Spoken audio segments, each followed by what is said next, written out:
If you can't. You've heard the sentence before. Maybe said quietly. Maybe said loudly. Maybe said with frustration. If you can't afford to tip, it's one of the most repeated lines in the service industry. And one of the most divisive. This is the fourth video in our series Tipping from the Floor. Not to argue tipping, but to name what it actually feels like when you work the floor. The sentence usually comes up after a long shift. After a stiff.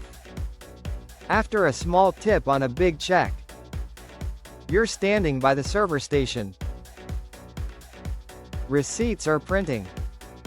Plates are stacked. Your feet hurt.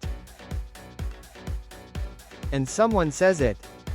If you can't afford to tip, don't go out. On the surface, it sounds simple. Even logical. But the industry isn't simple. And neither is that sentence. For servers, tipping isn't a bonus. It's the wage. You don't clock out knowing what you'll make. You don't know which tables will carry the night. You don't know which ones won't. You show up anyway.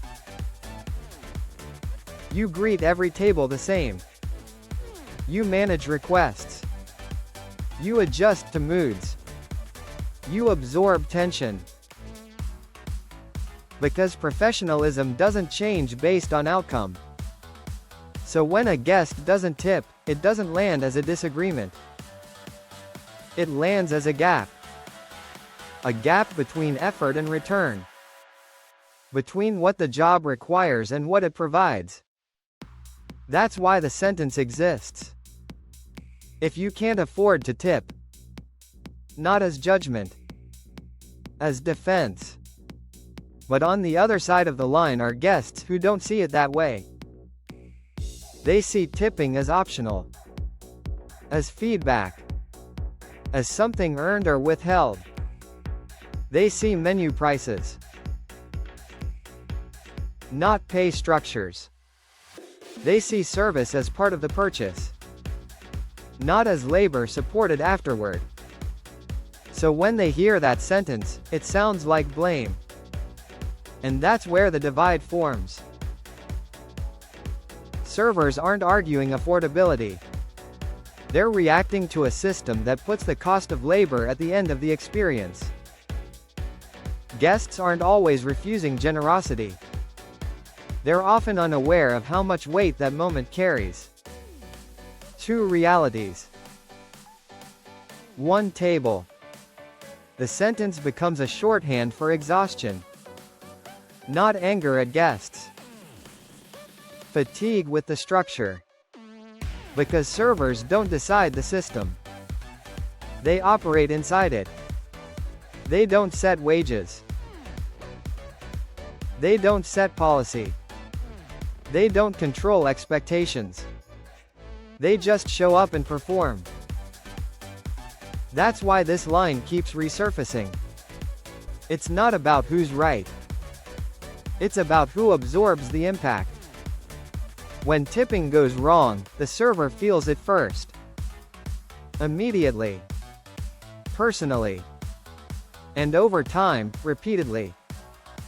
So the sentence becomes a boundary. A way to name imbalance. A way to express where without shouting. Not everyone agrees with it. Not everyone should. But inside the industry, it carries context. It carries nights that didn't balance out. Tables that took more than they gave. Shifts where professionalism outpaced compensation. This isn't about telling anyone where they should eat. It's about understanding why that line exists at all. Because once you see the system from the floor, the sentence sounds less like an insult and more like a symptom. If this conversation feels familiar, you're not alone. Share your perspective in the comments. whether you work the floor or have learned from it. This series continues. Up next is part 5 in the series, what guests think tipping is versus what servers experience.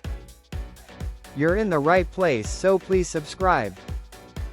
Please consider subscribing to the channel, like the video and leave a comment to keep the conversation going. This is the server section and thanks for watching.